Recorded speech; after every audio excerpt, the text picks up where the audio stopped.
cette conférence. Donc, au thème de la décentralisation des organisations, qui peut revêtir des formes multiples, et on s'interrogera particulièrement sur deux notions qu'on a tendance à opposer. Alors, les intervenants et animateurs pensent qu'il y a une relation plus subtile que la simple opposition entre autonomie et contrôle, donc ils vont alimenter tout ça. Donc nous avons c'est quasiment presque une réunion de famille, je dirais, puisque les deux intervenants sont de la maison. Caroline Matelin-Pirard est maîtresse de conférence à Paris 1 et notre collègue Éric Delavallée intervient depuis très longtemps dans le Master RH. Il est lui-même docteur en sciences de gestion de Paris 1 Panthéon-Sorbonne. Et donc, on est sur un sujet. Alors, ce qui est intéressant, c'est que fondamentalement, je pense qu'il porte le regard sur le même objet, mais ils ne le regardent pas de la même manière. Et donc, ce sera intéressant de croiser leurs regards et puis d'alimenter ensuite les débats. Donc, je vais leur laisser à chacun le soin de se présenter en 5 minutes. Et puis ensuite, ils nous exposeront le fruit de leur réflexion d'une vingtaine de minutes. Je pense que c'est ce dont on était convenu. Enfin, on n'est pas sur quelque chose de coup près, mais on va essayer de tenir le temps quand même, de sorte qu'ensuite, il y ait un échange des questions d'abord, et puis un échange ensuite avec les participants. Donc, alors je ne sais pas, je n'ose plus dire les dames d'abord et Caroline en premier, donc je ne sais pas, mais enfin, si Caroline veut bien commencer. Peut-être juste un élément pour les personnes qui suivent. Vous pouvez aussi mettre des questions sur le chat qu'on pourra relayer. Donc, soit vous pouvez les dire à l'oral plutôt à la fin de l'intervention de chacun, soit sur le chat pendant les interventions et on les relaiera. Caroline. Caroline. Bonjour à tous. Et bien déjà, merci pour l'accueil de Florent et Clotilde qui organise le webinaire, et puis à Patrick également qui anime cet échange. Alors donc, je suis effectivement maîtresse de conférence à l'Université Paris 1 Panthéon-Sorbonne et au sein de l'école de management de la Sorbonne. Si je suis ici aujourd'hui, c'est parce que je travaille sur l'entreprise libérée depuis maintenant presque 7 ans. J'ai fait une thèse en s'intéressant à l'entreprise libérée avec un angle innovation managériale, particulièrement à propos dans le cadre de la chaire, il me semble. Une thèse qui a été soutenue à l'université Savoie-Mont-Blanc sous la direction de Rachel Bequet et Sandra Duboulos, qui travaillent aussi sur l'entreprise libérée. Dans le cadre de ces travaux, je me suis intéressée à plusieurs choses. Je me suis intéressée déjà à définir ce qu'était l'entreprise libérée, parce que aujourd'hui c'est flou, mais il y a 6 ans c'était encore plus flou. Ensuite, je me suis intéressée aussi aux antécédents à l'adoption de l'entreprise libérée du point de vue des dirigeants. Pourquoi les dirigeants vont vers cette innovation managériale, et puis aussi sur l'effet sur la performance sociale de l'organisation, parce qu'en fait aujourd'hui on a très peu de données sur finalement est-ce que l'entreprise libérée génère réellement de la performance. Et cette performance, elle peut être bien sûr économique, bien sûr financière, mais elle peut être aussi sociale et environnementale.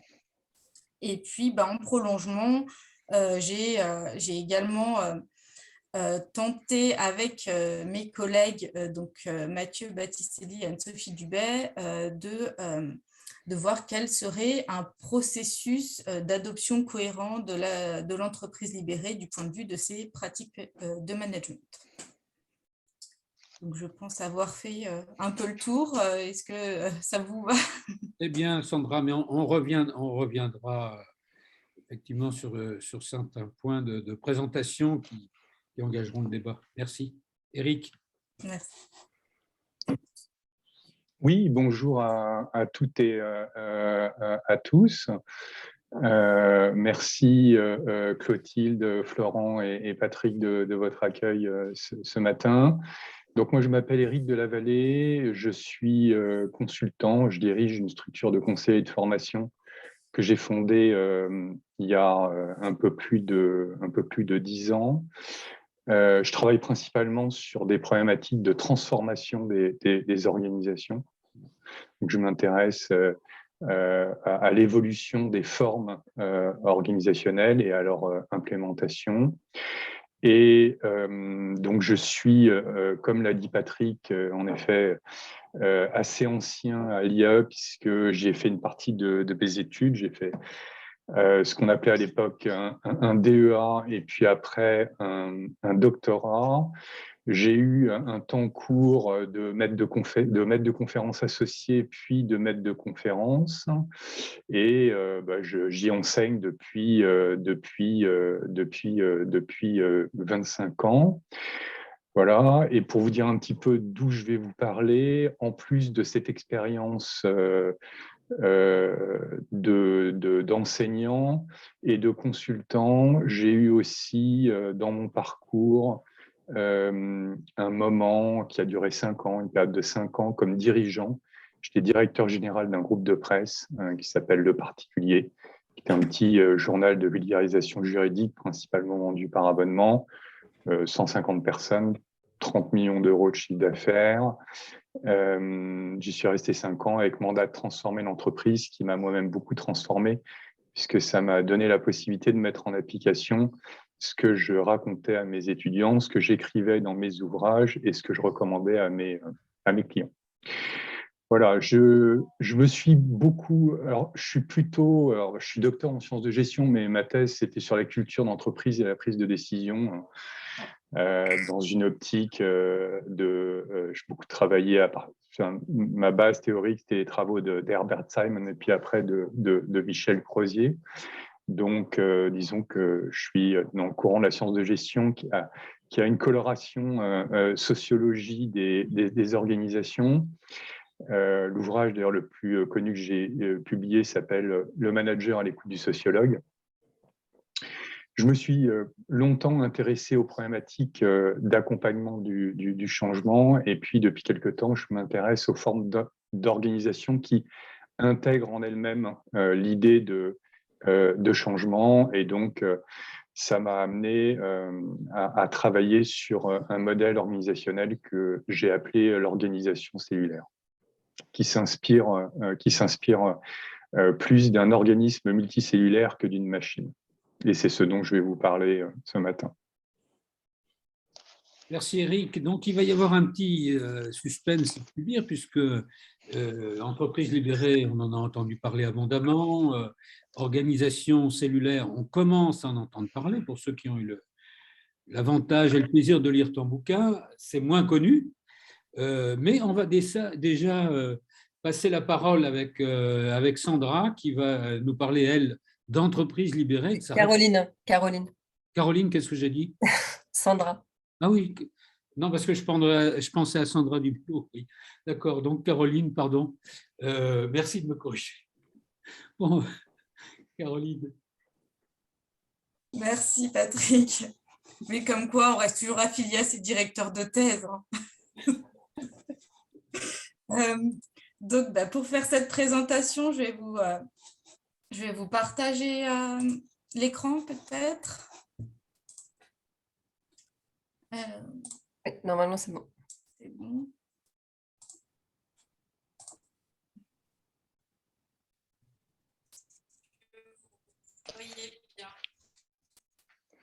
C'est bon. C'est bon? Oui, oui. L'affichage est bon là? Oui, très bien. Je vous remercie. Donc, la question qui a été posée aujourd'hui, c'est finalement comment on peut articuler autonomie et contrôle lorsque l'on décentralise les organisations. Alors, rapidement, peut-être déjà reposer peut-être quelques définitions, notamment sur la décentralisation. Déjà, quand on parle de décentralisation, on peut reprendre que l'on va donner le pouvoir vers le bas, qu'on va faire aller le pouvoir vers le bas. Et du coup, c'est le détenteur du pouvoir qui va déléguer une partie du pouvoir de décision tout au long de la ligne hiérarchique. Alors là, on y reviendra plus tard, mais déjà, cette décentralisation verticale qui est le fait qu'il y ait bien quelqu'un en fait, qui ait le pouvoir a priori, ça peut poser question. Parce qu'on peut imaginer aussi que tout le monde a un pouvoir a priori et que ce n'est pas le dirigeant qui a le pouvoir et qui le délègue ensuite.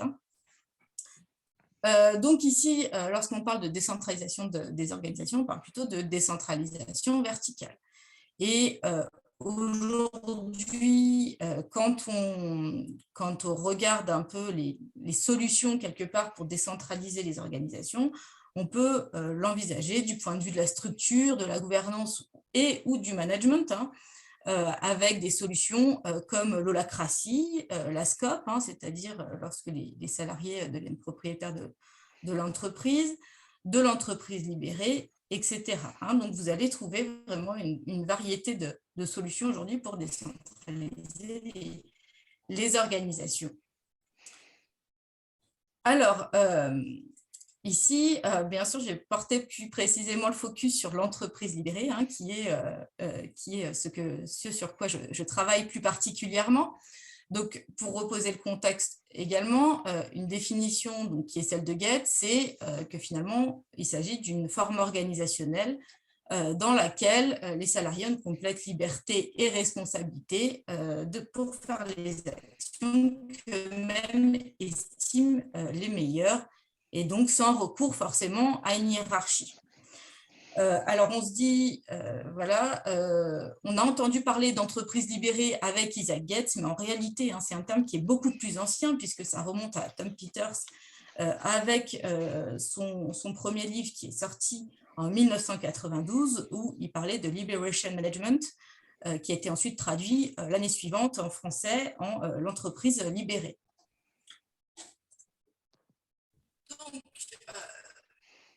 on parle d'entreprise libérée, mais en fait, si on regarde la littérature, on voit qu'en fait, l'entreprise libérée, elle est assimilée à plusieurs autres termes, ce qui contribue quelque part aussi à la confusion quand on parle d'entreprise libérée, parce qu'on va trouver les termes d'holacratie, par exemple, on va trouver les termes d'organisation opale, les Teal Organization de Frédéric Laloux. Donc, voilà, nous, dans les travaux que j'ai menés, du coup, j'ai choisi en fait d'assimiler tous ces termes à l'entreprise libérée.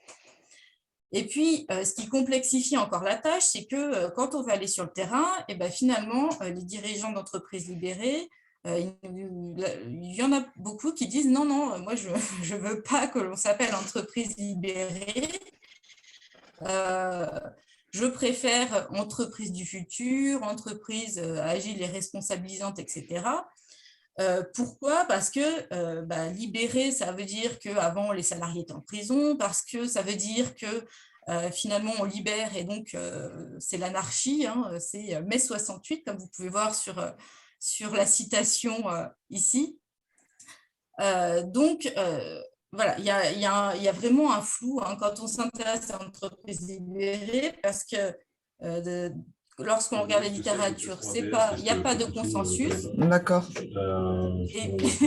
Et puis, quand on va rencontrer les dirigeants, en fait, il y en a qui vont dire je suis entreprise libérée et en réalité, ils ne le sont pas vraiment, ce qui contribue aussi aux controverses autour du terme. Et puis, il y en a qui vont dire « je ne suis pas libéré » et qu'ils le sont.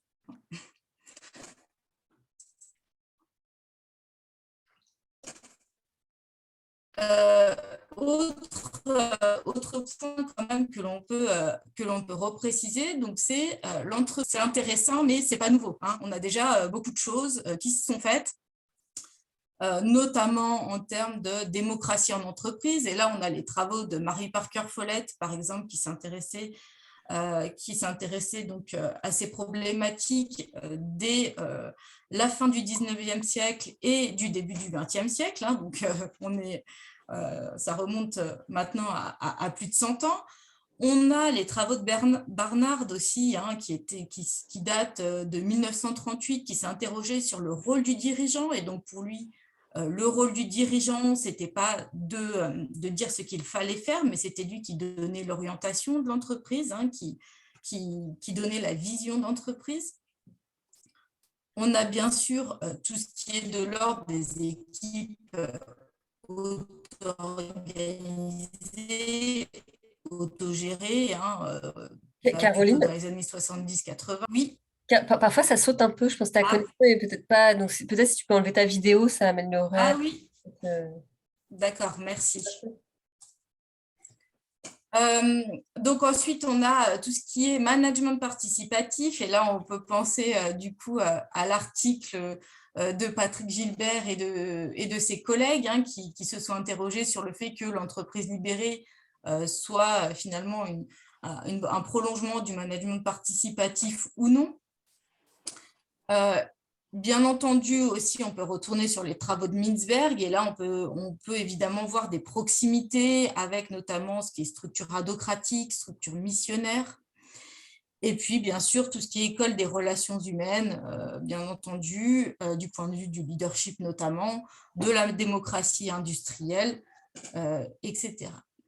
Donc, le constat, du coup, c'est, voilà, l'entreprise libérée, effectivement, il y a des composantes qui ne sont pas nouvelles, mais en fait, si on regarde les travaux en innovation, on va nous dire, oui, mais une fois qu'on recombine des concepts et des construits qui sont néanmoins anciens, on aboutit réellement à une innovation managériale.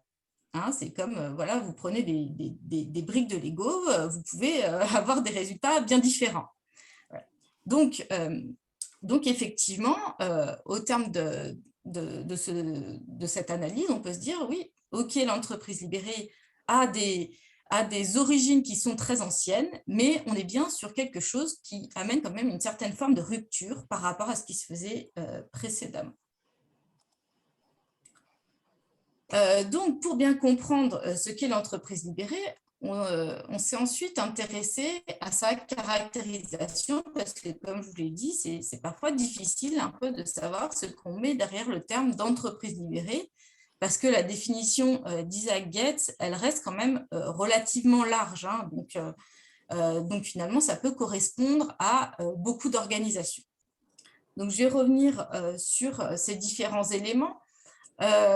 Donc, du point de vue de la structure, dans l'entreprise libérée, on a notamment, et ça, c'est quelque chose de primordial, un mode de coordination où finalement, on va avoir une standardisation par les résultats, notamment avec une orientation client, hein, c'est-à-dire que l'objectif ultime, c'est de satisfaire le client, et c'est ce que les salariés doivent garder en tête, mais aussi par la vision d'entreprise que le dirigeant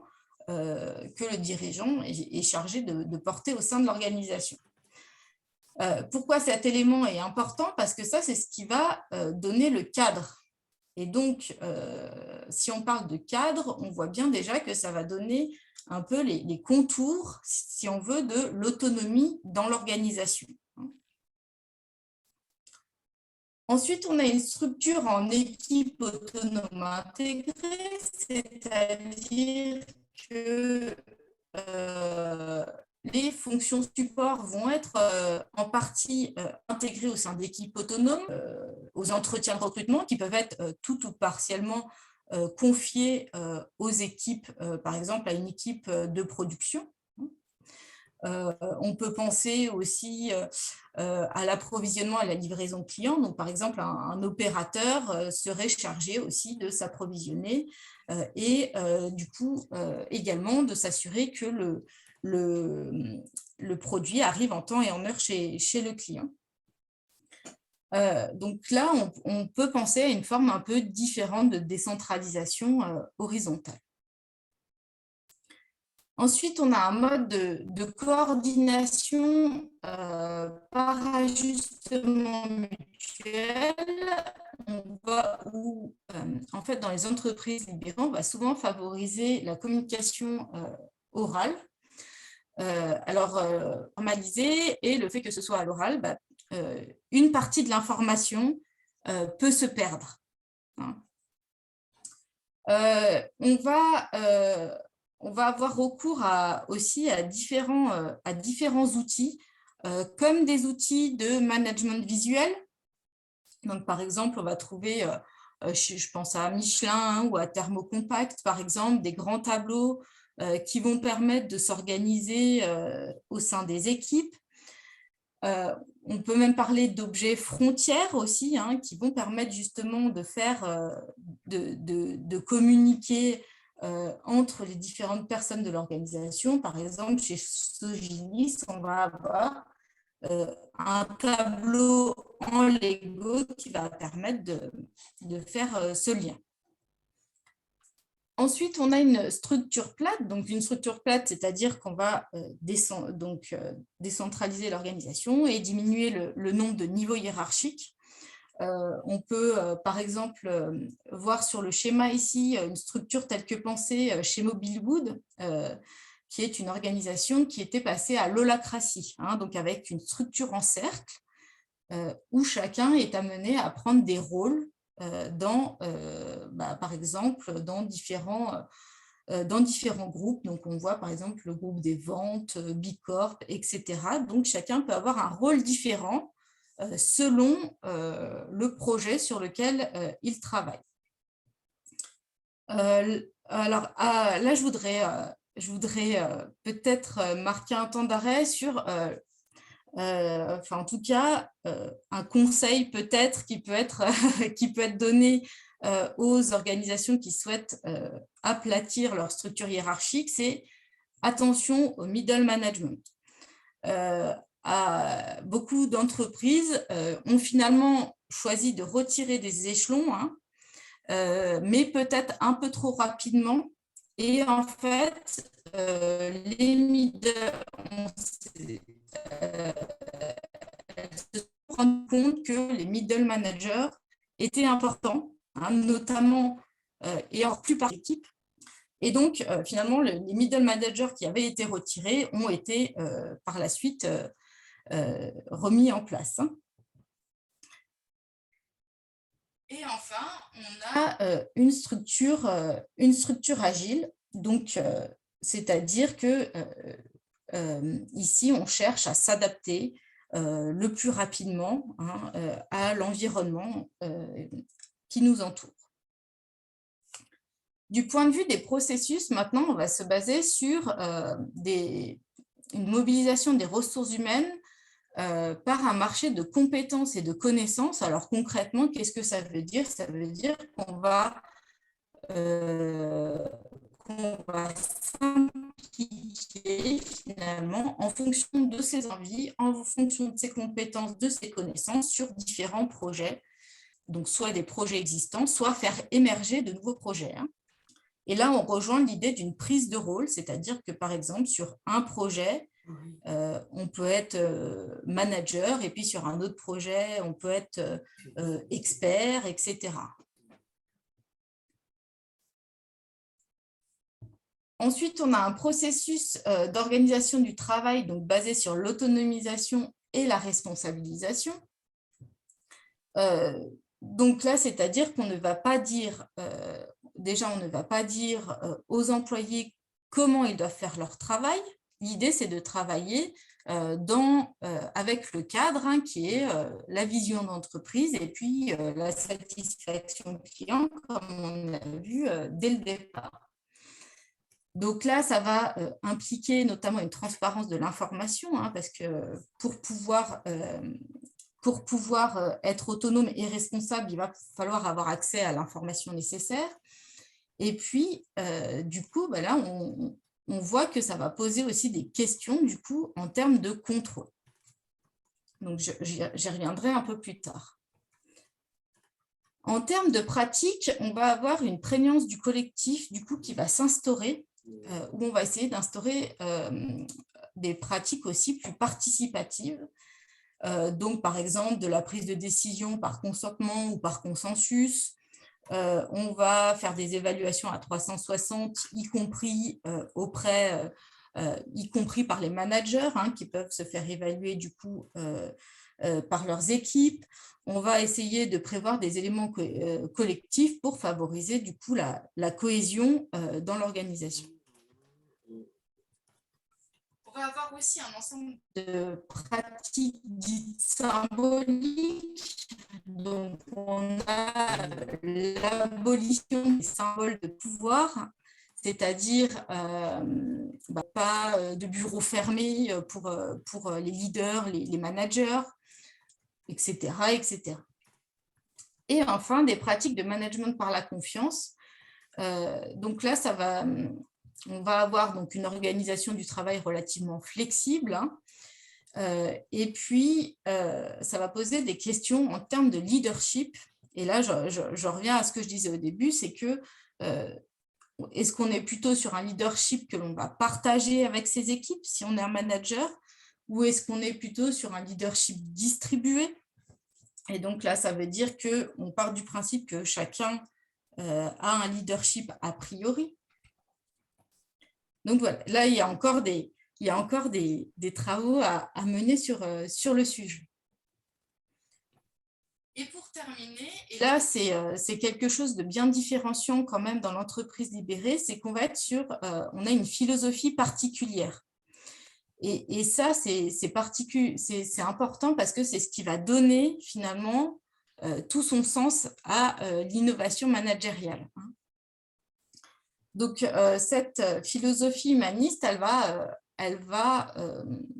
se matérialiser notamment par un accompagnement du personnel, donc, que ce soit en termes de formation, mais aussi en termes de développement personnel, et puis, ça va être aussi faire attention que finalement l'individu ne se noie pas dans le collectif. Ça aussi, c'est un point d'attention à avoir parce que finalement, il faut quand même faire attention à chaque individu. Il n'y a pas qu'un collectif, même si le collectif est important. Donc, au terme de cette présentation, en fait, ce qu'il en ressort, c'est qu'il y a un principe de cohérence à respecter en fait, entre ces différents éléments. Pourquoi ? Parce que, par exemple, si vous voulez autonomiser les salariés, mais qu'il n'y a pas de cadre, par exemple, donné par la vision, par les résultats, du coup, vous allez quand même avoir quelque chose qui va être très dur à gérer parce que chacun va faire ce qu'il veut quand il veut. Donc, en fait, il y a vraiment un principe de cohérence à respecter.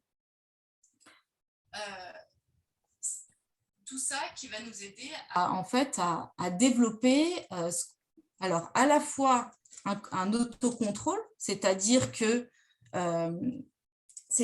les personnes vont s'auto-contrôler, notamment par rapport au cadre qui a été donné. Donc ça, c'est ce qu'on peut appeler l'autocontrôle. Mais il y a également un contrôle social qui va s'instaurer.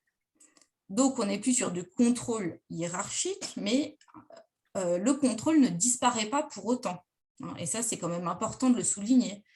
En fait, on va être sur un contrôle social ou un contrôle par les pairs, notamment parce qu'on va avoir une prégnance du collectif. Donc, c'est-à-dire que si vous ne faites pas votre travail, en fait, d'une part, vous devez être suffisamment engagé pour vous dire « non, il faut que je fasse correctement mon travail », c'est l'autocontrôle. Et d'autre part, vous allez avoir le regard de vos collègues qui va être posé sur vous et donc une pression sociale qui va s'exercer, ce qu'on va appeler du contrôle social. Alors là, du coup, vous voyez qu'on peut voir apparaître certaines dérives. C'est pas, voilà. Et là, c'est aussi ce qui est un peu controversé sur l'entreprise libérée. On dit oui, bon, il n'y a pas de contrôle hiérarchique, mais effectivement, il y a toujours une forme de contrôle. Et on peut du coup voir apparaître des dérives parce qu'on peut avoir des dérives un peu idéologiques, voire sectaires. Et puis, on peut avoir certaines formes de manipulation des individus. Et aussi et aussi, pourquoi pas, des effets néfastes en termes de performance sociale, notamment si on regarde les cas de burn-out. En ayant discuté avec quelques DRH d'entreprises libérées, certains peuvent dire, voilà, on a une diminution des arrêts maladie courte durée, parce que globalement, ça correspond à la majorité des gens, mais par contre, on a on a des arrêts longue durée plus importants, voire des personnes qui démissionnent, parce que ces personnes ne se retrouvent pas, ou alors voilà, sont vraiment dépassées par rapport à tout ce qui leur est demandé de faire. Et puis sur la question du contrôle social, on a certains témoignages qui rapportent qu'on finalement on se retrouve comme dans une cour d'école, comme au lycée, où il faut être populaire si on veut décrocher de l'argent, par exemple, pour financer un projet, si on veut un projet et que les personnes s'investissent sur ces projets, etc. Donc, effectivement, des risques de dérive qui ne sont pas à négliger et puis un questionnement important sur la performance sociale de l'organisation.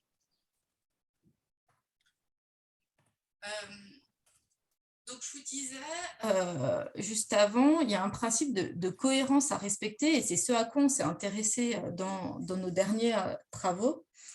La question, c'est de dire, voilà, finalement, si on veut pérenniser la libération, comment on peut fonctionner?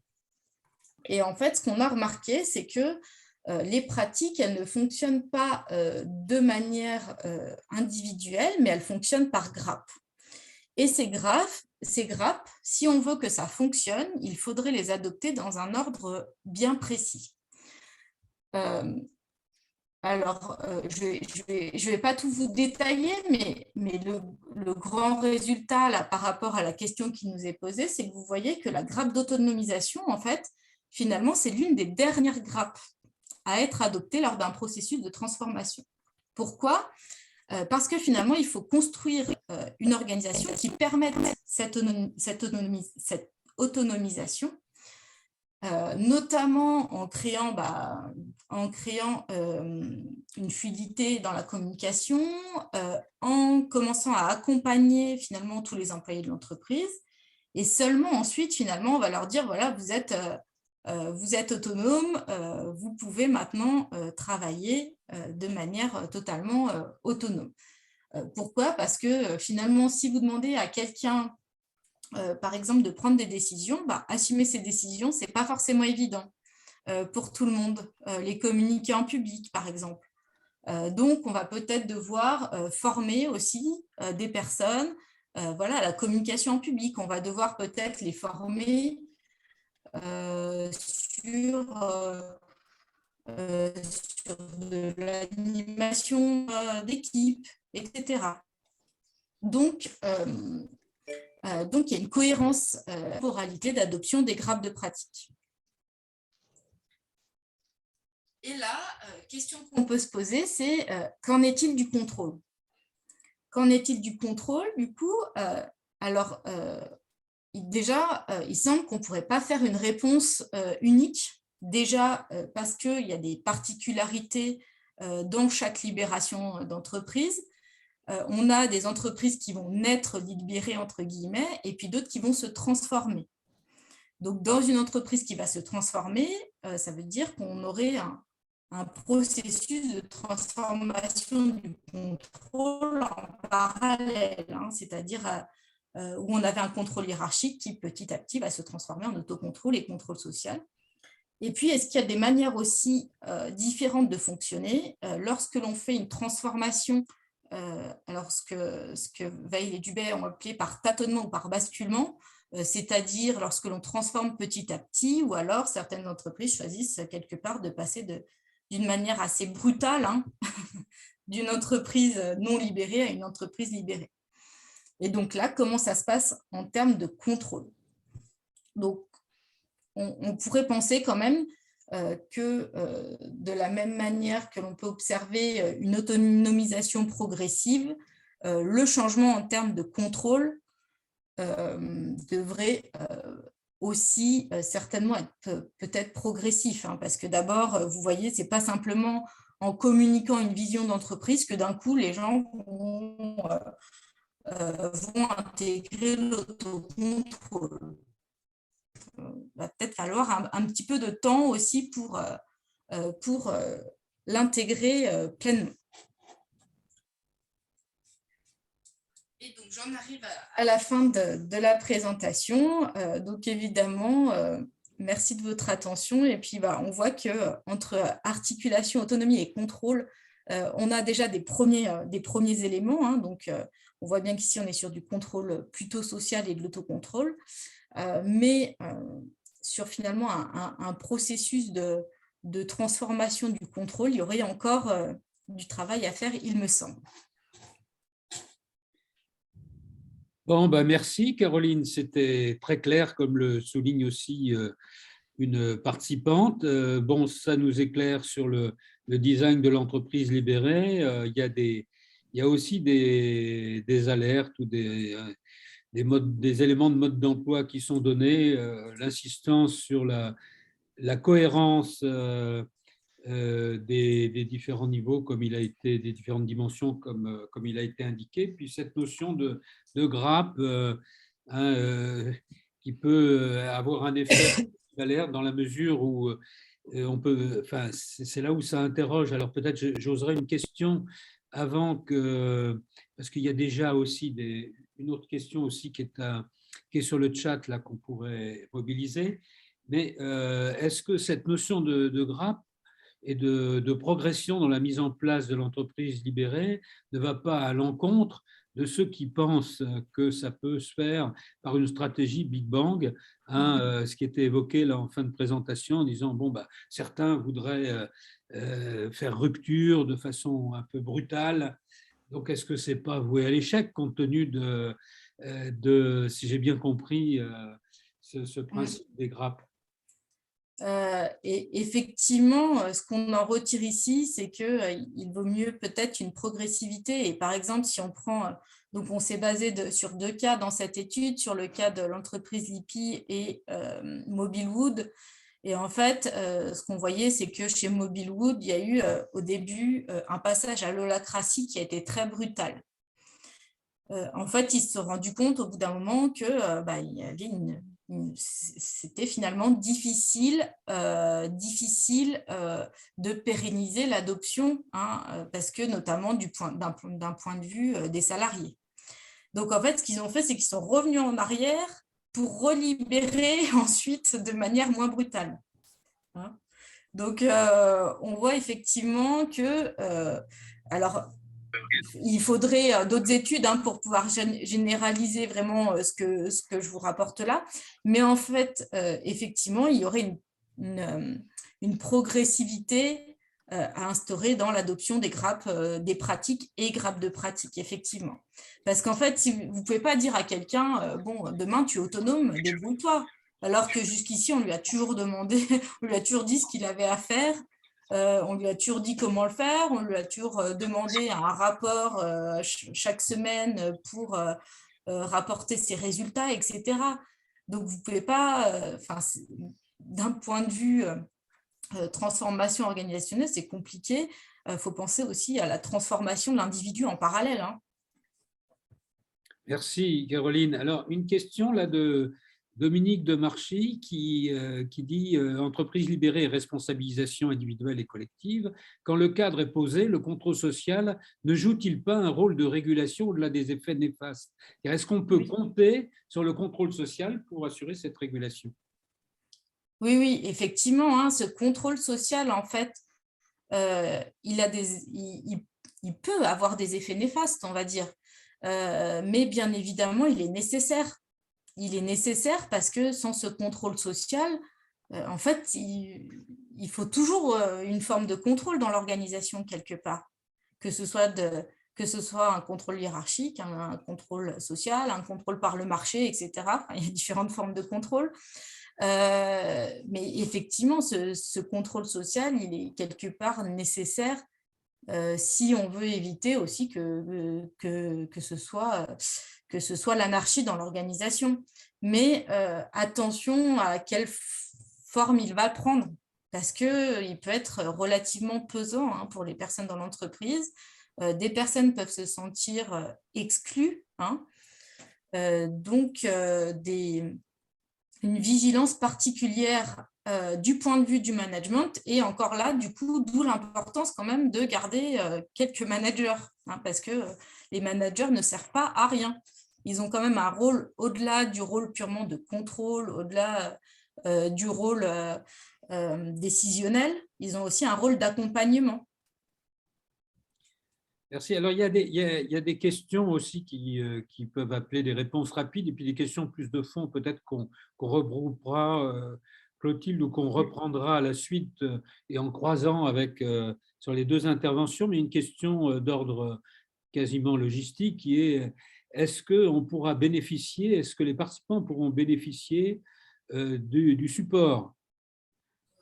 Je ne vois pas d'inconvénient.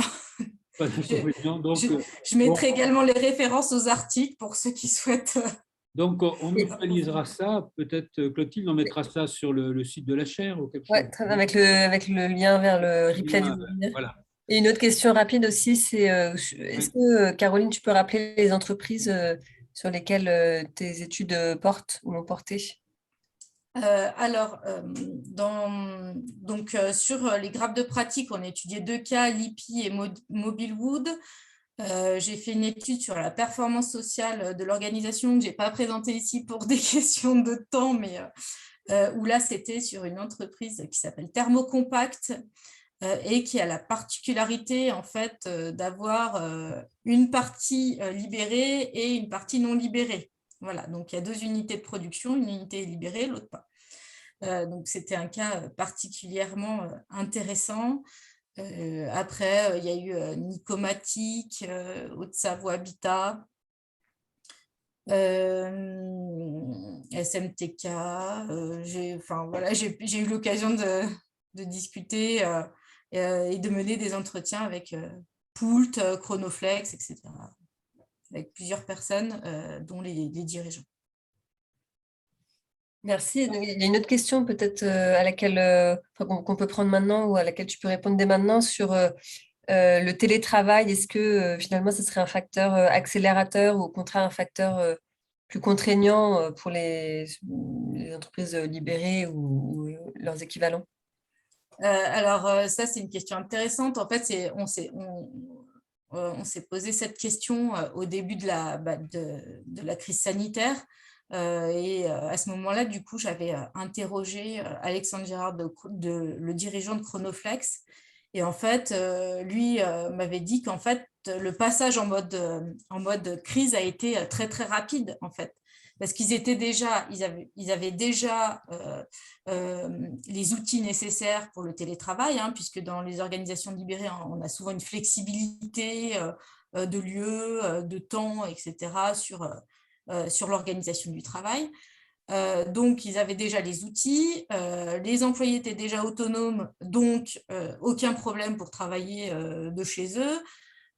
Donc, tout s'est organisé assez facilement sur une journée. Bon, facilement entre guillemets, hein, c'est quand même une crise, mais peut-être beaucoup plus facilement que dans une organisation où finalement on avait l'habitude de fonctionner sur un mode plus traditionnel. Merci. Une question de Franck Daou, vous avez levé la main. Alors, votre micro est fermé. Excusez-moi. Bonjour. Une rapide question sur l'aspect préparatoire. Donc, j'entends bien que c'est le management qui, à un moment, décide de basculer d'un mode à l'autre. Ça, c'est évident. Les salariés, en tant que partie prenante, sont impactés. Mais les autres parties prenantes de l'entreprise, comment sont-elles préparées? Alors, je pense aux organisations syndicales, je pense aux clients, je pense aux différentes parties prenantes qui ont des relations avec l'entreprise. Alors, est-ce qu'elles sont préparées? Je ne pourrais pas le dire, mais en tout cas, effectivement, dans les entreprises libérées, on a des frontières organisationnelles qui vont un peu se flouter. Je prends l'exemple de Nicomatic. par exemple, avec ses fournisseurs, à un moment, si le fournisseur a un problème pour produire une pièce sur un montage, par exemple, etc., et que Nicomatic a les compétences, et ben, en fait, ils vont envoyer une personne de leur équipe, par exemple, pour les aider à débloquer ce problème. Pourquoi? Parce qu'on est dans une logique gagnant-gagnant. Hein. C'est pas, enfin, si Nicomatic a besoin de cette pièce, autant qu'elle soit disponible le plus rapidement possible. Après, sur les organisations syndicales, effectivement, il y a une vraie question là, et je pense que ça mériterait d'être approfondi. Effectivement, il y a quand même une méfiance en général des organisations syndicales, parce que du coup, vous n'êtes plus payé à l'heure, hein, vous n'êtes plus payé pour un horaire, mais vous êtes payé pour un travail.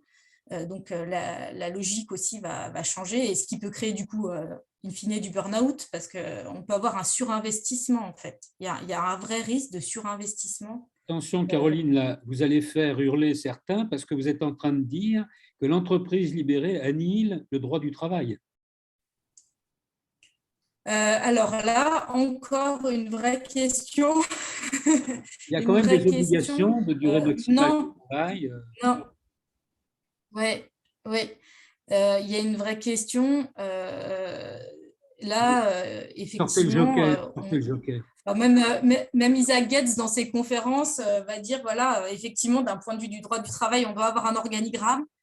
Et puis, dans l'entreprise libérée, des fois, c'est pas très bien organisé. On n'a pas cet organigramme bien formalisé.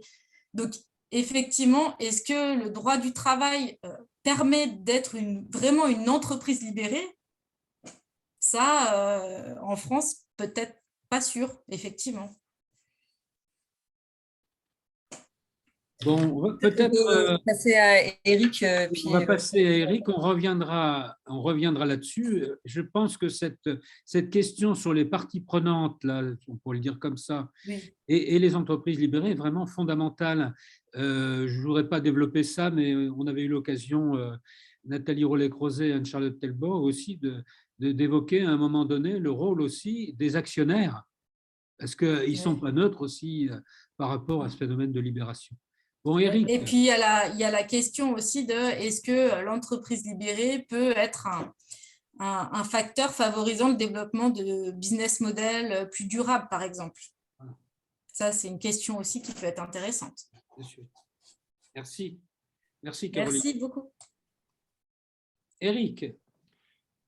Alors, d'abord, moi, je voudrais dire que je suis ravi d'entendre cette présentation de Caroline sur l'entreprise libérée, parce que ça me remet en tête un certain nombre de choses que je n'avais pas, au moins en lisant les premiers écrits de Getz.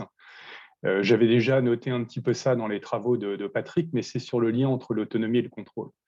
Et de constater que ce que vous dites, Caroline, c'est que dans l'entreprise libérée, il y a bien du contrôle, même si ce n'est pas du contrôle hiérarchique, du contrôle par les pairs, de l'autocontrôle, du contrôle social.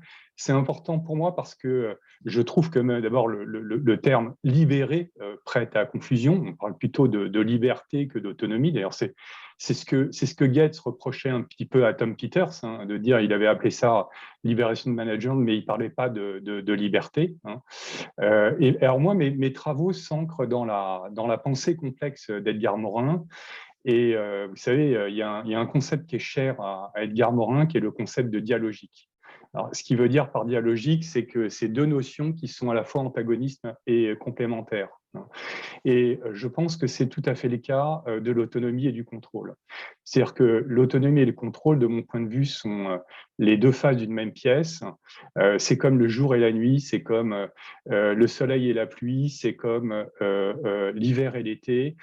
Il ne peut pas y avoir d'autonomie sans contrôle. Et je pense que la question n'est pas de savoir comment on va développer l'autonomie en diminuant le poids du contrôle, mais quelles sont les formes de contrôle qui permettent le développement de l'autonomie. Voilà. Et en effet, en tout cas moi dans mes travaux, j'ai constaté que dans ce que je vais appeler l'organisation cellulaire, vous allez voir qu'il y a pas mal de points communs avec la manière dont Caroline présente l'entreprise libérée. Il y a peut-être un point de différence fondamentale, mais il y a pas mal de de points communs. Mais j'ai constaté qu'il y avait du contrôle par les pairs. Il y a moins de contrôle hiérarchique, mais il y a du contrôle par les pairs. Il y a du contrôle par la culture. Souvent, c'est peut-être ce que Caroline vous appelez le contrôle social.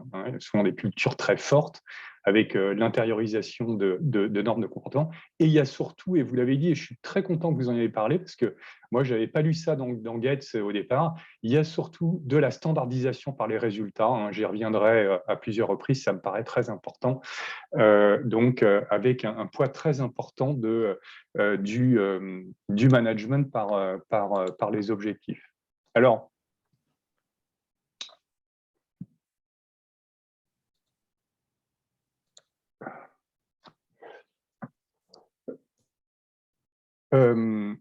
bon, nos organisations, elles reposent sur des principes qui sont vieux d'un siècle. Elles sont pensées comme une cascade de pyramides hiérarchiques, et encore pour la plupart. Si on regarde les organisations des entreprises, elles sont encore aujourd'hui pour la plupart pensées comme ça, sur des bons vieux principes tayloriens et fayoliens du début du XXe siècle. Et donc, moi, je me suis intéressé à des entreprises plutôt de taille, c'est peut-être ce qui fait aussi notre différence, qui me semblaient présenter une organisation un peu en rupture avec ces principes-là. Donc, j'ai regardé ce que faisait une entreprise comme W.L. Gore, qui a inventé le Gore-Tex, comme Google, qu'on ne présente plus, comme Spotify, que vous connaissez tous aussi, comme Haier, qui est le leader, un leader chinois dans le monde de l'électroménager, une entreprise indienne, une SS2I de 50 000 personnes qui s'appelle HCL Technologies, mais aussi l'armée américaine, notamment à travers un bouquin qui s'appelle Team of Teams du général McChrystal. Et puis, je ne les ai pas cités de manière exhaustive, mais aussi un certain nombre d'entreprises plus proches de nous, comme Leroy Merlin ou Spibatignol ou encore la Maïf.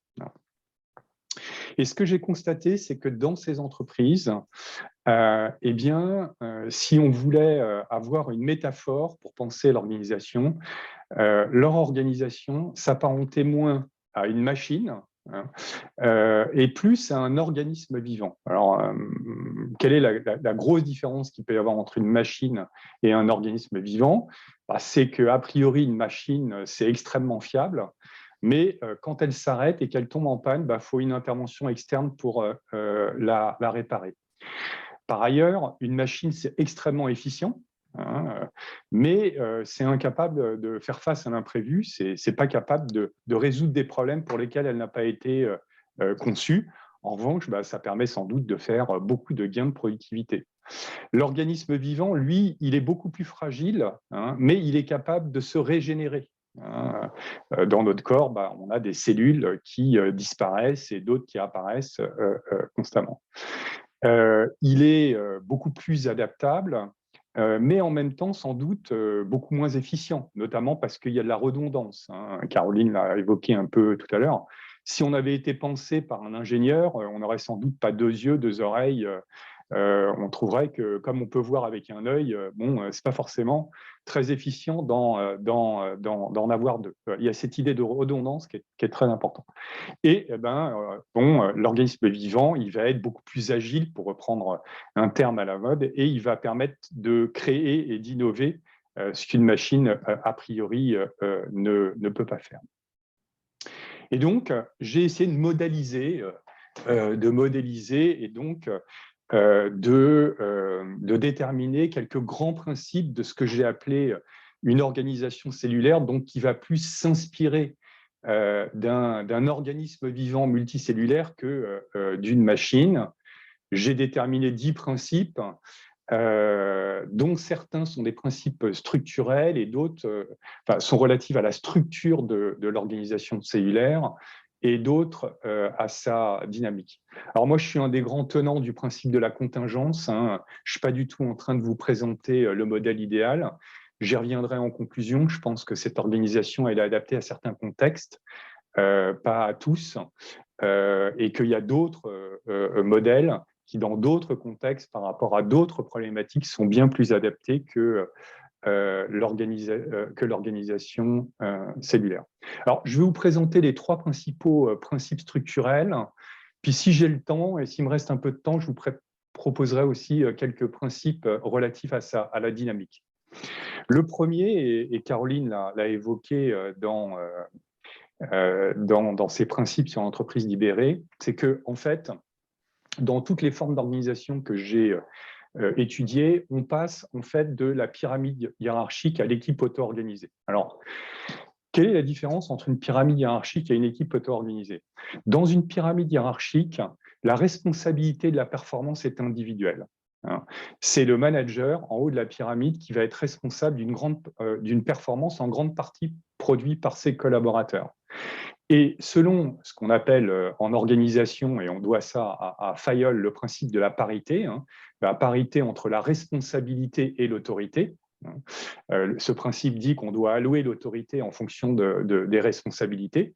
On attribue une autorité hiérarchique au manager sur ses collaborateurs. Et donc, ça fait que dans une pyramide hiérarchique, les collaborateurs sont des ressources pour le manager. On peut, si on fait un petit jeu de mots, parler du modèle du père. Dans une équipe auto-organisée, la responsabilité de la performance va être collective. C'est l'ensemble des coéquipiers qui vont porter la responsabilité de la performance collective. Et donc, et là on est au cœur de notre sujet sur la décentralisation, eh bien, selon le même principe de la parité, du coup, l'autorité va être distribuée entre l'ensemble des coéquipiers. Ça ne voudra pas dire qu'il n'y a plus de manager, ça voudra dire qu'on parlera plutôt d'un leader que d'un manager, mais ce qui est important, et c'est là où il y a une rupture par rapport au modèle classique, c'est que le manager, il va être au service de ses collaborateurs, il va être une ressource pour ses collaborateurs.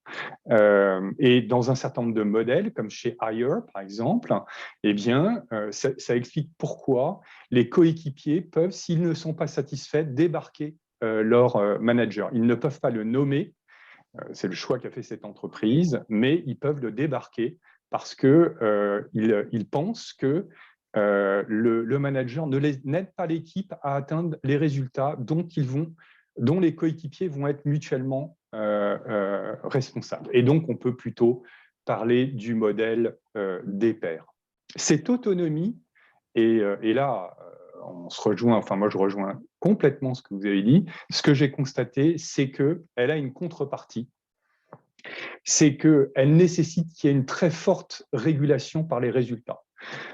J'aime beaucoup l'approche de Spotify qui n'oppose pas l'autonomie et l'alignement, mais qui considère en fait que ces deux dimensions parfaitement complémentaires et que les équipes auto-organisées peuvent avoir de l'autonomie à condition qu'elles soient alignées les unes aux autres. Chez Google se développe un modèle, enfin une pratique qui commence à être très à la mode, qui s'appelle OKR, Objective and Key Results, qui n'est rien d'autre que du management par les objectifs en cycle très court et à niveau très fin. Donc, on parle constamment, non plus sur l'année, même plus sur le semestre, même plus sur le trimestre, mais au mois, des objectifs et une régulation très forte sur des objectifs individuels et collectifs. Et chez Hire, il y a un concept de mini-entreprise qui sont des équipes auto-organisées, mais chaque employé doit faire un reporting quotidien sur son activité. Donc, l'un n'empêche pas l'autre et l'un, de mon point de vue, est la condition de l'autre. Le deuxième point, c'est que j'entends parfois, oui, dans ce type d'organisation, il n'y a plus de hiérarchie. Pour moi, c'est un non-sens. Par définition même, une organisation est hiérarchisée puisqu'une organisation, c'est un tout et des parties.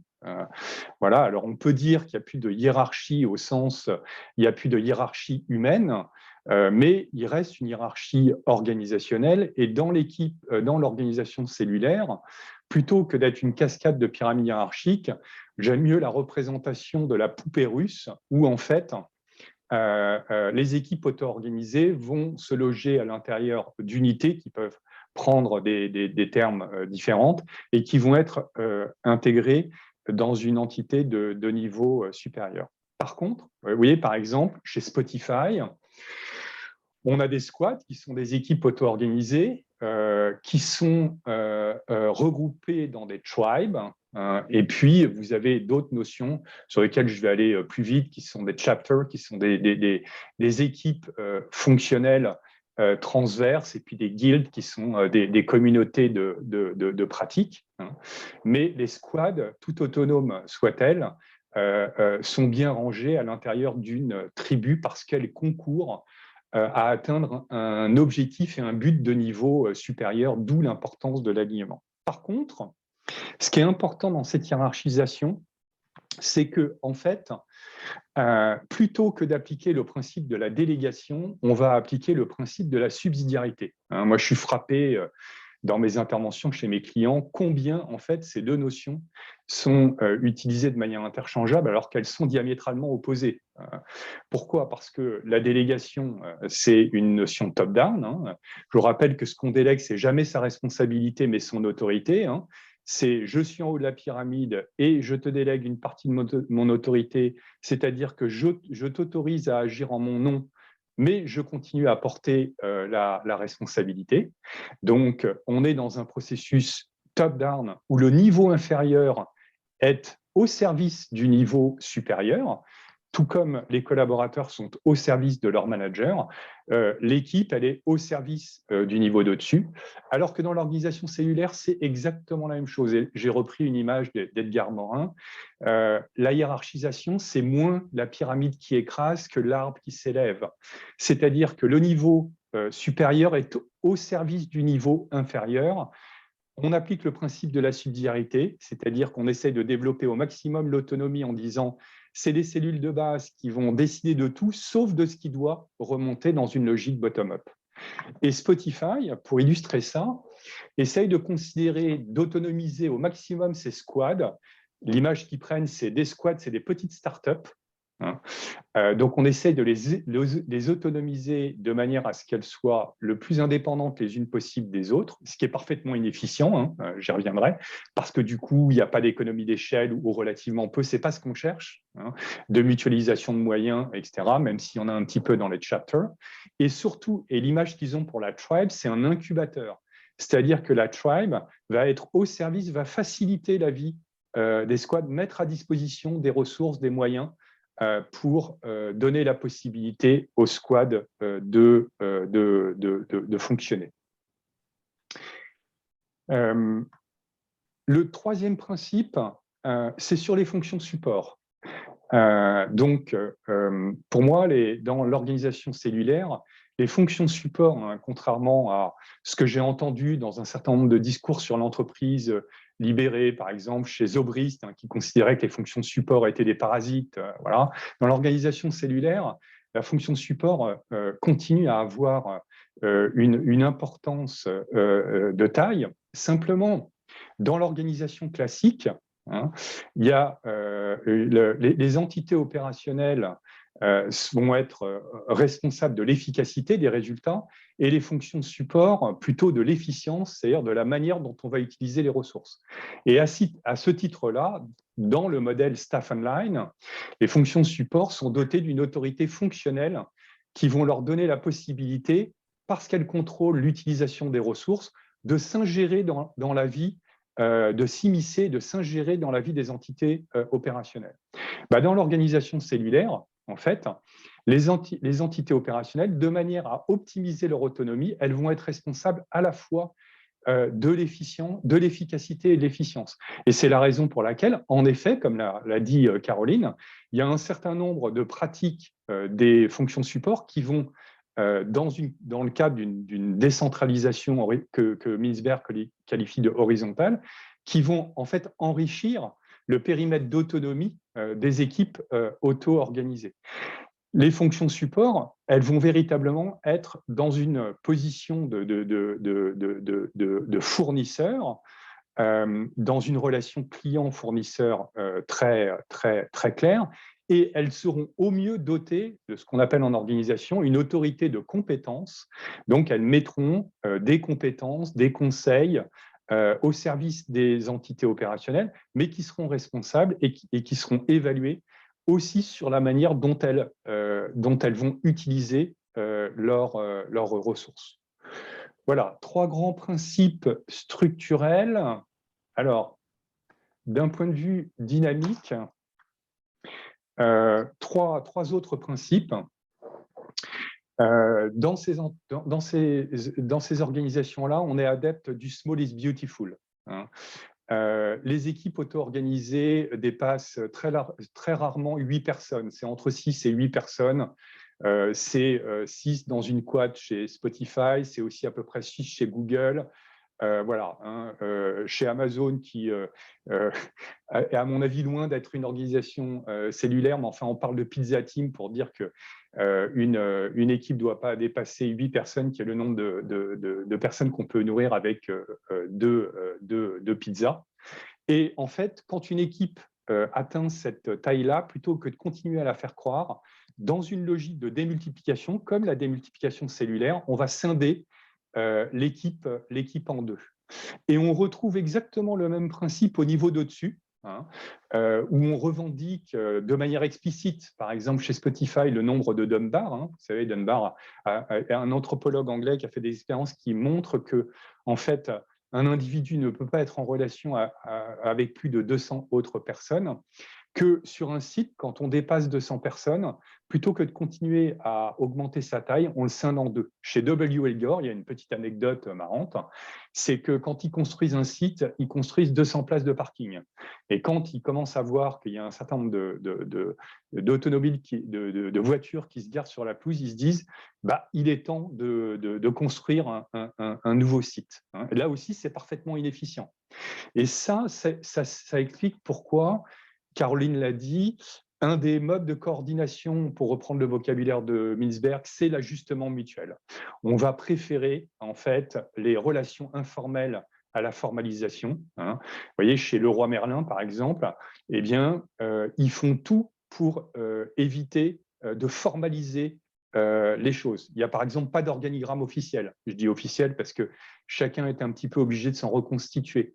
Mais en fait, on ne formalise que véritablement quand on y est contraint. Hein. Contrairement à d'autres modes d'organisation, on considère que l'informel va générer un problème et qu'il faut essayer au contraire, et qu'on associe organisation et formel. Là, en fait, on essaye de donner la primauté à l'informel, à l'ajustement mutuel, et on sait que ça va fonctionner, mais que quand small is beautiful. Le deuxième principe de dynamique, c'est que, c'est une grosse différence entre le modèle de la machine et le modèle du corps humain, c'est que dans une machine, les parties sont dans le tout. Dans le corps humain, les cellules sont aussi à l'intérieur du corps, mais le tout est aussi à l'intérieur de chacune des parties. Donc, dans l'organisation cellulaire, on va faire rentrer les principes, les valeurs, les règles de fonctionnement à l'intérieur du tout. C'est la raison pour laquelle, d'ailleurs, dans des approches comme la sociocratie, l'holacratie, on parle d'une constitution, hein, où on a défini, moi, j'ai parlé plutôt de méta-règles en m'inspirant de ce qui avait été développé dans les grands projets chez Spy-Batignolles. Les méta-règles, c'est les règles qui vont permettre de définir les règles, c'est les lois que chacun doit pouvoir intérioriser. Chez Leroy Merlin, par exemple, ils font leur vision stratégique à 10 ans. Hein. Ils sont 24 000 dans la boîte, ils le font à 27 000, hein, dans un processus qui dure 2 ans. 27 000, pourquoi? Parce qu'ils associent les 24 000 personnes et 3 000 personnes de leur écosystème. Ils mettent 2 ans à produire leur vision stratégique, pas tellement parce qu'ils pensent qu'à 27 000, ils vont avoir une meilleure vision stratégique que si elle avait été définie par leurs dirigeants aidés d'un cabinet conseil, mais simplement parce que ce qui compte, c'est moins le contenu que le processus et la capacité à faire en sorte que chaque employé, chaque équipe puisse porter le tout. Chez Leroy Merlin, dans lesquels chaque magasin a beaucoup d'autonomie, il y a 2 choses qui ne sont pas négociables dans un magasin Leroy Merlin. Vous devez avoir 13 rayons et vous devez porter les valeurs de l'entreprise. Le magasin ne peut pas définir ses propres valeurs. Et puis, dernier principe de dynamique, dans l'organisation cellulaire, on est adepte de l'amélioration continue, mais aussi du changement permanent et de ce que François Julien appelle les transformations silencieuses.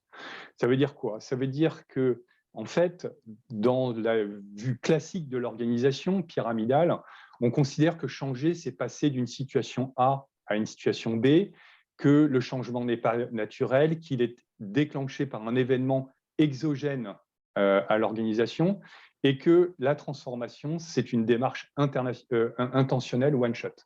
Dans l'organisation cellulaire, on est adepte du principe d'Héraclite qui est « on ne se baigne jamais 2 fois dans le même fleuve ».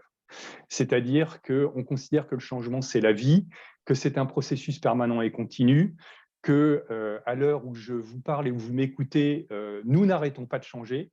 Depuis que j'ai pris la parole, j'ai des milliers de cellules qui ont disparu dans mon corps, des milliers qui sont apparues, que le bout du tunnel, comme on dit dans beaucoup d'organisations classiques, qui est le moment où on arrêtera de changer, dans l'organisation cellulaire, c'est la mort de l'organisation, puisque on change naturellement. Hein. Et surtout, on se transforme. La transformation est moins une intention qu'un output, qu'un résultat. Ça veut dire quoi ? Moi, j'aime beaucoup l'approche de François Julien qui parle de transformation silencieuse. Transformation silencieuse, c'est quoi ? C'est une transformation qui se fait par petites touches sous les yeux. Les petites touches sont tellement petites qu'on ne les voit pas. Et puis, au bout d'un moment, on prend conscience qu'on s'est transformé. Eh bien, c'est comme nos enfants. Hein. Vous savez, parfois, à un moment donné, on se dit, on est à table en face d'eux, puis on se dit, oh, bah, dis donc, ça y est, c'est devenu un adulte. Votre enfant, il n'est pas devenu un adulte du jour au lendemain. Hein. Simplement, vous constatez qu'il a changé d'état, qu'il s'est transformé. Et cette transformation s'est faite sous vos yeux, tous les jours, sans que vous le constatiez. C'est à un moment donné où vous en prenez. Voilà.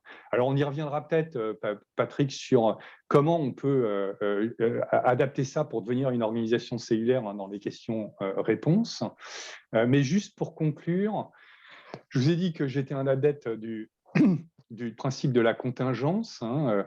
Dans cette organisation cellulaire, je la fais cohabiter avec 4 autres types d'organisations. Cette organisation n'est pas la panacée, hein, c'est surtout pas l'organisation idéale.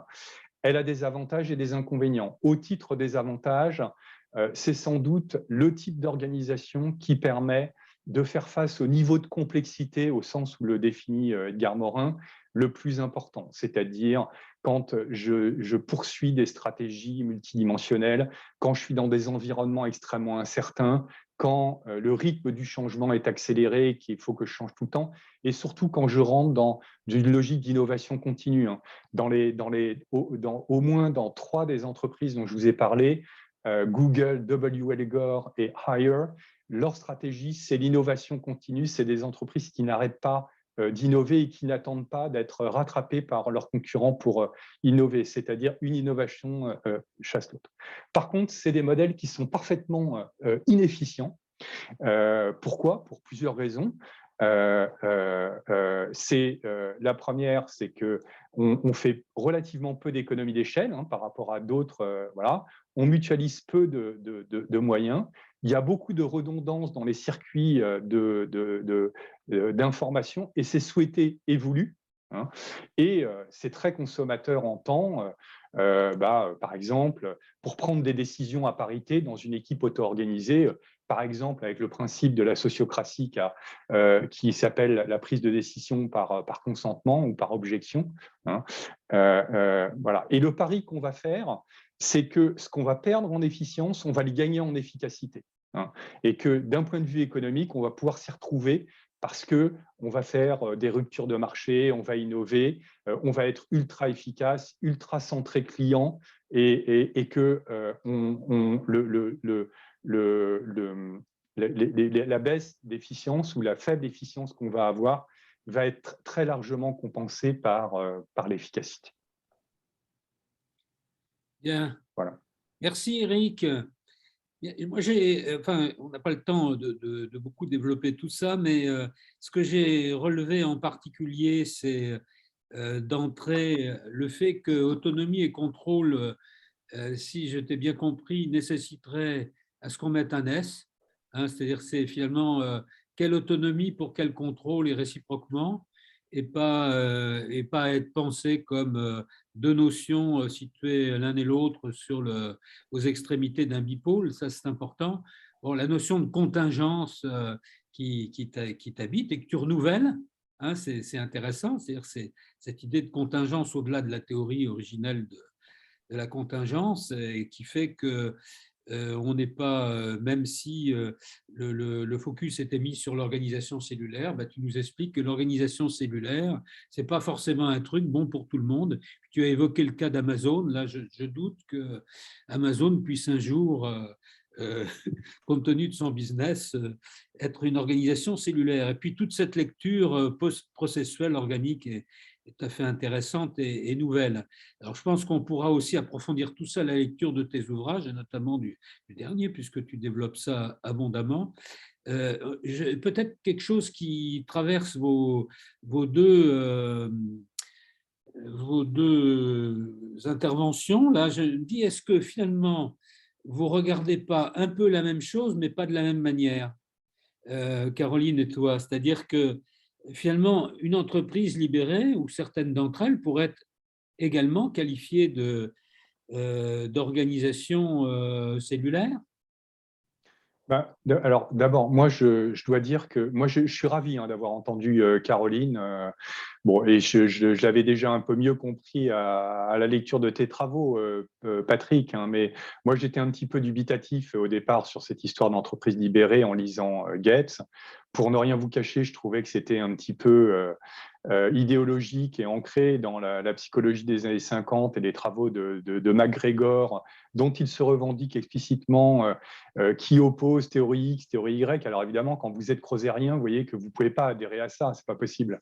Donc j'étais, voilà, et théorie X, théorie Y, ça oppose bien l'autonomie et le contrôle. Donc moi, je suis ravi d'entendre des discours comme celui de Caroline et comme celui que tu as dans ton papier, Patrick, sur le fait qu'il y a bien du contrôle, que le contrôle ne se réduit pas au contrôle hiérarchique, qu'il y a bien du contrôle dans les entreprises dites libérées, et que donc contrôle et autonomie ne s'opposent pas, et qu'il faut chercher des formes de contrôle qui développent l'autonomie.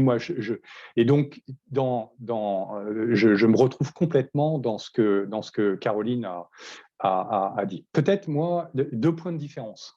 Le premier, c'est que moi, je me suis intéressé à des entreprises de grande taille. Je trouve que l'entreprise libérée, les exemples qu'on a, c'est plutôt des PME. Ça, c'est le premier point.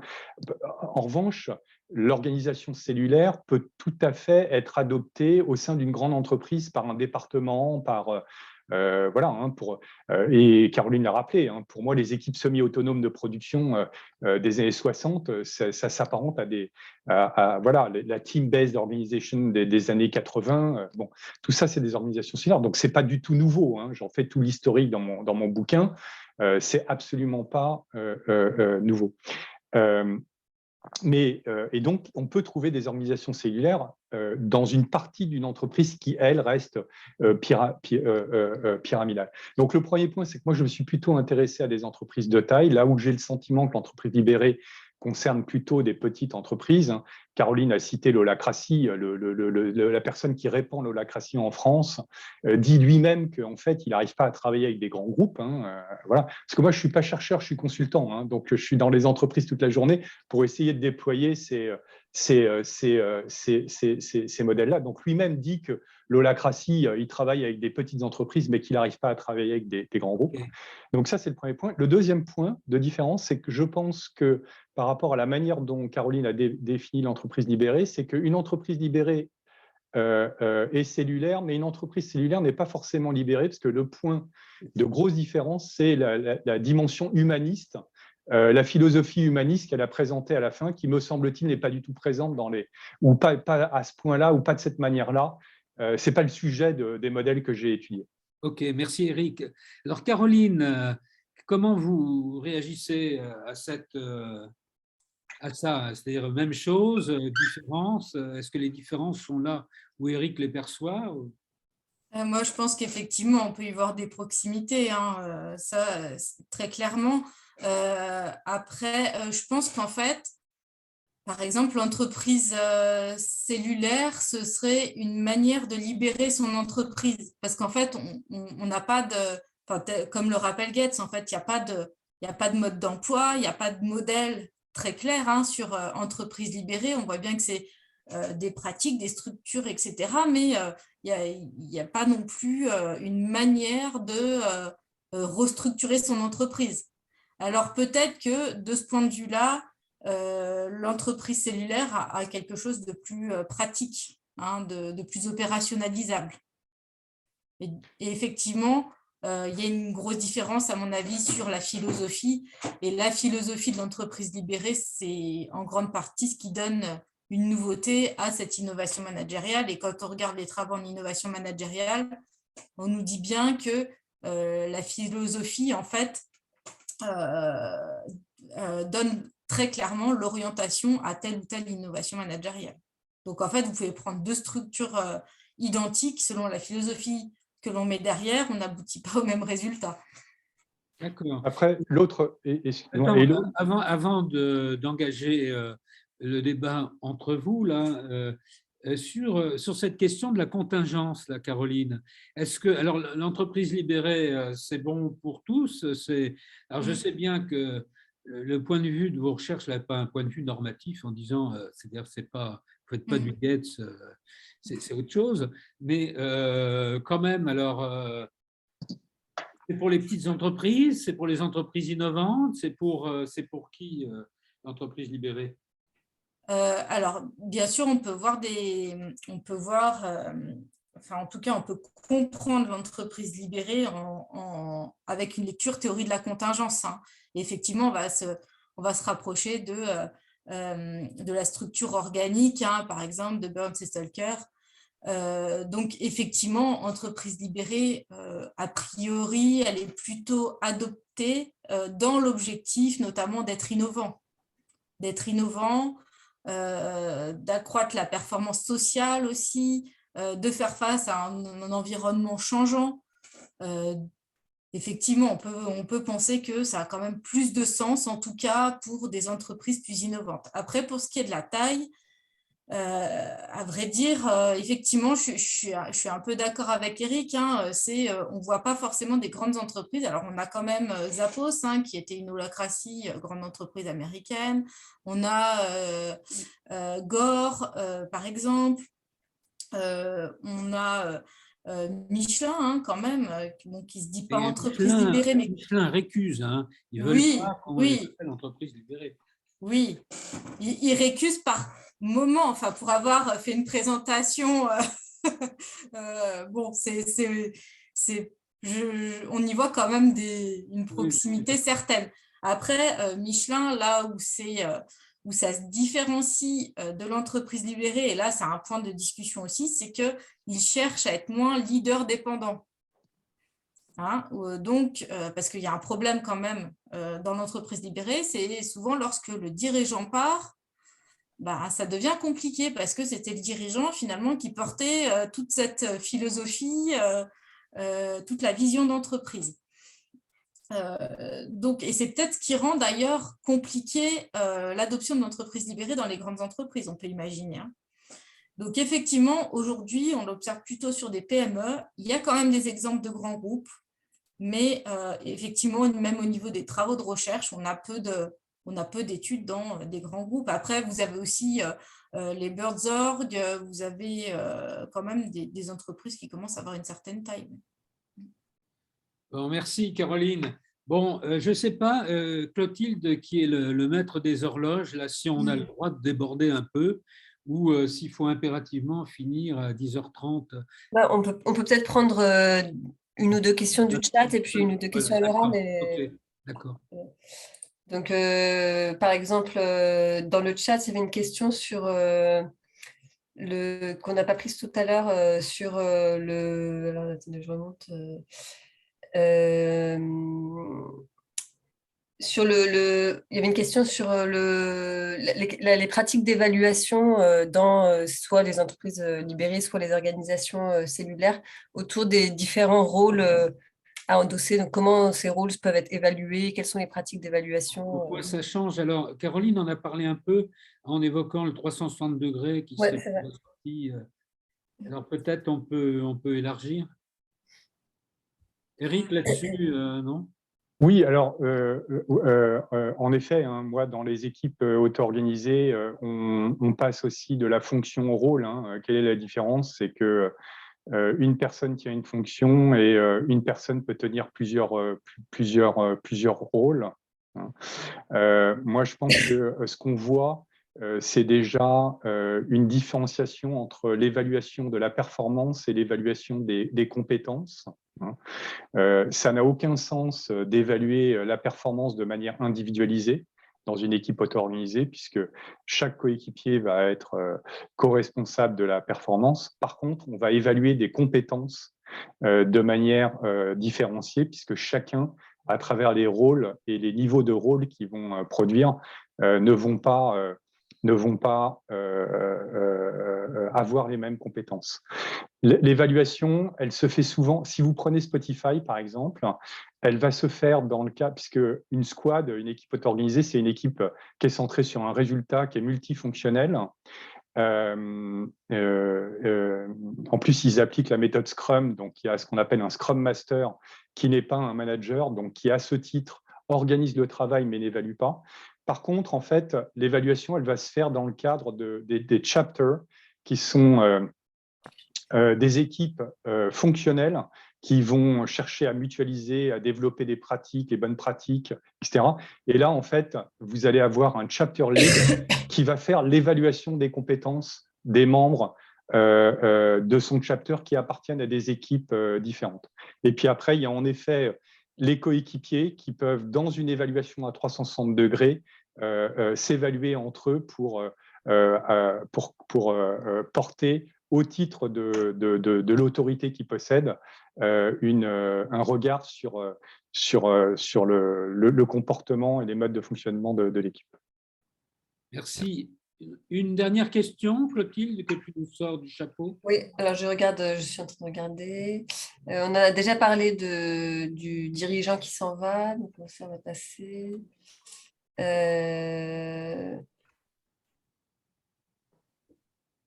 Alors, attendez, je regarde parce que il y a des commentaires, hein, par exemple Mélanie qui dit qu'elle est chargée de la transformation de la police nationale, donc l'entreprise libérée n'est sans doute pas pour demain.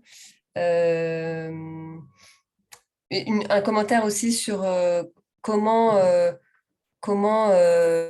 l'organisation, mais on en a déjà un peu parlé, mais comment l'organisation cellulaire s'inscrit dans l'entreprise pyramidale. Enfin, comment est-ce qu'on peut avoir des équipes cellulaires dans des organisations pyramidales et comment est-ce qu'elles ne risquent pas de subir le poids du système?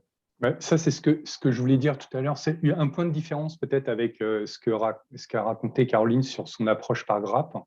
Mais alors, c'est complètement empirique, hein. C'est vraiment le consultant qui vous parle. C'est que, en fait, moi je n'arrive pas, en tout cas auprès de la plupart de mes clients, à rentrer par le top pour convaincre une équipe de direction de devenir complètement cellulaire. Et du coup, je rentre par le bas. Donc, j'ai développé une approche qui vise à accompagner des managers, plutôt dans le cadre de formation en équipe naturelle avec leur équipe, pour développer l'auto-organisation au sein de leur équipe, pour définir un contrat entre le manager et ses collaborateurs, pour aller sur le chemin de l'auto-organisation. Donc, c'est eux qui vont librement définir jusqu'où ils souhaitent aller. Moi, mon boulot, c'est de leur apporter la méthodologie. Et je pense que tout comme on peut, en tant que citoyen, faire des gestes écologiques pour préserver l'environnement sans attendre que nos gouvernements se mettent d'accord pour sauver la planète, je pense que chaque manager d'une entreprise pyramidale peut tout à fait choisir de développer l'auto-organisation au niveau de son équipe. Il peut aller plus ou moins loin. Et je crois beaucoup plus, en tout cas dans beaucoup de grandes entreprises, à cette rentrée plus par le bas qui pourrait justement faire progressivement tache d'huile pour que 1, 2, 3, 4, 5 managers au sein d'une même entité, d'une même direction, d'une même fonction, travaillent sur l'auto-organisation et que ça infuse progressivement. En tout cas, c'est ce que j'essaye de faire aujourd'hui chez mes clients, beaucoup plus que d'essayer de convaincre des équipes de direction qui, pour la plupart, ne sont pas prêtes qui intellectuellement sont prêtes à entendre ce discours, mais qui, dans la vraie vie, pour X raisons qui, la plupart du temps, sont très bonnes, ne sont pas prêtes à tenter l'aventure au niveau global. Voilà, donc tu n'es pas un concurrent de Gates. Ah, pas du tout, non. Ce que tu vends, c'est une compréhension finalement du système et un accompagnement et non un modèle alternatif à l'entreprise libérée. Exactement, tout à fait. Bon, ben, je pense qu'on pourrait encore passer beaucoup de temps à échanger ensemble. Il y a des écrits d'Éric et de Caroline que vous pourrez retrouver facilement. Alors, Éric, ses bouquins sont dans toutes les bonnes librairies. Bon, et Caroline, pour autant qu'on soit abonné à une base de données ou même par Google Scholar, on doit pouvoir retrouver certains de ces bons articles sans difficulté. Et je pense que c'est important aussi d'avoir sur quelque chose qui a mis longtemps à germer. Enfin, quand on parle des entreprises libérées, enfin, moi, quand je me suis intéressé au phénomène, Zobrist avait commencé à mettre en place ce type d'organisation à la fin des années 80. Il faut énormément de temps pour finalement que ça, à un moment donné, ça surgisse et que ça soit porté à la connaissance du grand public. Donc, tout ce qui peut aider à prendre du recul et à comment dire, à s'équiper de grilles d'analyse adaptées est bon à prendre, et donc vous trouverez chez l'un et chez l'autre matière à réflexion. Donc merci à nos intervenants, Clotilde. Oui, merci beaucoup à tous les deux. Et merci à toi, Patrick, pour l'animation. Voilà, et réciproquement, Clotilde. Merci pour l'accueil. Merci beaucoup. Et à bientôt à bientôt chacun et à tous, puisqu'on aura d'autres conférences, naturellement, un peu plus tard, et vous en serez informés. Merci. Merci. Merci beaucoup. Au revoir. Bonne journée. Au revoir. Merci, bonne journée. Bonne journée, merci. Merci, au revoir.